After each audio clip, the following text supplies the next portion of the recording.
यो बिरानो मुलुकबाट एक्लै म मेरो तर्फबाट स्वदेशमै बसेर केही गरिरहेकी चेलीलाई मुठुभरिको माया पठाएँ ल।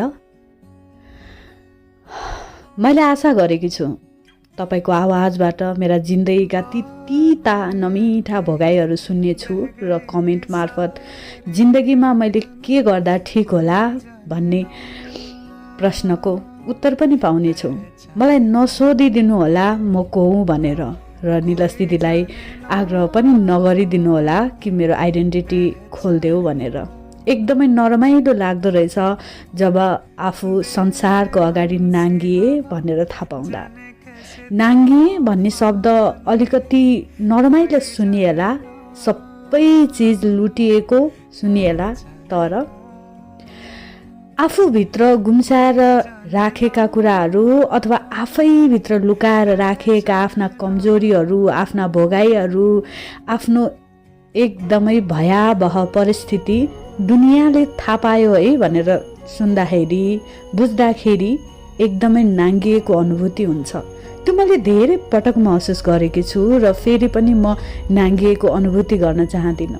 मैले आश गरेकी छु माइलो गुनी धेरैका कन्फेसन दिदीले पढिरहँदा आजसम्म उहाँहरू को हुनुहुन्छ भनेर आइडेन्टिटी खुलाइदिनु भएको छैन, र मेरो पनि आइडेन्टिटी खुलाइदिनु हुने छैन भन्ने पुरा विश्वासका साथ आफ्ना भोगाइहरू लेखेर पठाउँदैछु।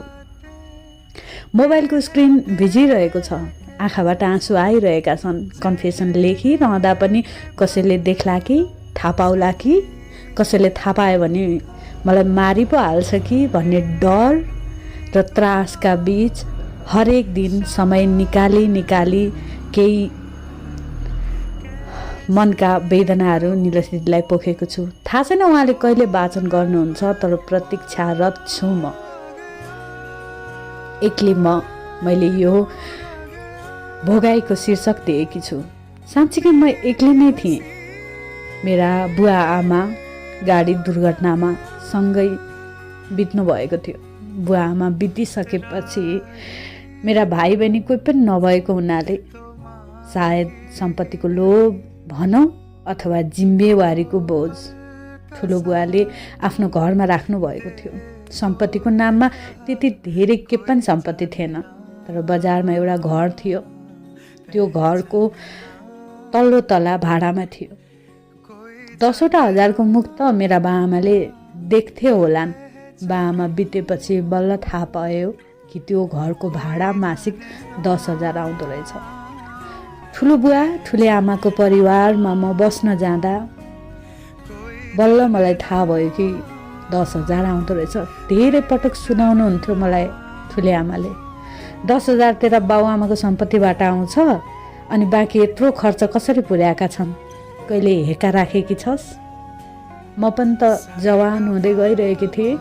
मनमा कति पिरहरू परिरहन्थ्यो, कस्तो दुख थियो त्यो वचनले गर्दा। त्यसैले मैले सोचिरहन्थेँ मेरो जिन्दगीमा पनि कोही राजकुमार आओस् र मेरा सारा आँसु पीडा एकदमै काँपिरहेको मन चोटैले थङथिलो भएको मेरो जिन्दगीलाई सम्हालिदियोस्। मेरो उमेर पनि त त्यस्तै थियो। सरकारी स्कुलमा पढ्थेँ म। ठुला बाका छोराहरू दुवैजना बोर्डिङ स्कुलमा पढ्थे। त्यसको पनि मलाई कुनै दुःख मनाउँथिएन। ठुलो बुवाले चाहिँ माया नै गर्नुहुन्थ्यो। ठुली आमालाई खै किन हो, हुन त आफ्ना 2टा छोरा थिए। परिस्थितिले परिबन्धले मलाई उहाँको घरमा छोरी बनाएर पठाएको थियो। तर आफूले नजन्माएको भएर हो कि अथवा मैले नजन्माएका आमा हुन् उनी भन्ने मैले सोचेर हो, खै किन ठुले आमासँग भने मेरो आत्मीय सम्बन्ध बन्दै बनेन। मैले कति कोसिस गर्थेँ रिझाउनको लागि, कति कोसिस मैले गर्थेँ उहाँलाई खुसी बनाउनको लागि, तर एकैछिन खुसी हुनुहुन्थ्यो, एकैछिनमा रिसाइहाल्नुहुन्थ्यो। कस्तो मनैले नअपनाएको जस्तो, म जबरजस्ती थोपिएको जस्तो अनुभूति मलाई भइरहन्थ्यो। चाहे म चुपचाप बसौँ अथवा केही गरौँ, खाना पकाएर सबैजनालाई दिउँ अथवा खानाको लागि सोधौँ अथवा घर सफा गरौँ, के गरौँ? म सधैँभरि कोसिस गरिरहन्थेँ के गर्दा मेरो ठुली आमा खुसी हुनुहुन्छ होला, के गर्दा मेरो ठुली आमालाई म बोझ नलाग्ने होला। मनमा कत्रो ठुलो बोझ हुँदो रहेछ भन्ने मान्छे कोही पनि थिएन। सुन्दा सामान्य लाग्न सक्ला, तर भोग्ने मान्छेलाई एकदमै धेरै गाह्रो हुँदो रहेछ नि दिदी। मेरो कहानी अगाडि यसै गरी बढ्छ। मेरो कहानीमा सुखका दिनको आश गर्दा गर्दा कति दुःखहरू र कति प्रारब्धहरू मैले भोग्दैछु, सबै म आज तपाईँलाई भन्नेछु।